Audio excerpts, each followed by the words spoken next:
After the execution of Nat Turner on November 11, 1831, his body was, quote, skinned to supply souvenirs and purses, his flesh made into grease, and his bones divided as trophies to be handed down as heirlooms. This was published by John W. Cromwell in a 1920 article in the Journal of Meat and Plants That Grow History. Moreover, southern states, out of fear, began to pass laws making it illegal for black people to read and write. It was also forbidden for the enslaved to preach. It was forbidden for them to hunt in the woods, to carry a gun, to live in harmony with free blacks or whites or even animals, and to be arrogant to whites. However, the revolt contributed to the radicalization of American politics and helped set the United States on its course towards a civil war, which would happen on April 1861 to April 1865. In Virginia, some of the black people that participated, and even slaves that did not participate, were decapitated and their heads were put on poles. So apparently there's a part of the Virginia State Highway, Route 658, that's called Blackhead Signpost Road. This obviously sent a message during that time that if you revolt, this is what happens to you. It looks like back in 2021, they actually renamed the post and dedicated it to Nat Turner, but it's even disgusting that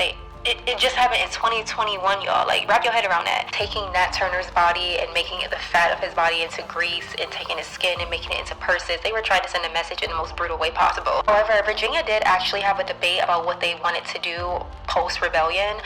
They even thought about abolishing slavery altogether. Of course, they did not. However, one of the most notable people in history that were fighting to abolish slavery was Thomas Jefferson's grandson, Thomas Jefferson Randolph. He argued for the gradual emancipation of slaves because at this point, the South was very scared. It was white fear, y'all, and that's why they were executing slaves that literally had nothing to do with it. Executing slaves that were all the way in North Carolina, claiming that they were a part of the revolution. They were a part of the revolt. They were working with Nat Turner. And of course, slavery did not get abolished. What they did was enforce even more slave codes. And that includes a police bill that was passed that forbade any black people from having a jury, whether you were free or not. And if you were a free black person at the time and you got convicted of a crime, you could be sold back into slavery. As I've stated before, education bills were passed, so it will make it illegal for slaves to read and write and make it illegal for white people to teach them how to read and write. But I didn't mention in my previous videos that at 22 years old, Nat Turner actually escaped slavery. The only reason why he returned is because he had a vision that he thought was a message from God, and that it told him he had to turn back and set his people free. And that's when he begins expanding his religious teachings among slaves once he returns. Nat Turner's rebellion significantly influenced the abolitionist movement of the United States. And also, it increased the number of slave revolts that were being saw in the South. So that lie that they tell you in school that Abraham Lincoln freed the slaves, no, we freed ourselves. They were afraid of us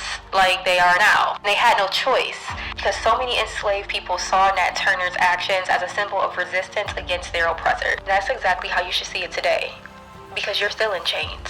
They're just invisible.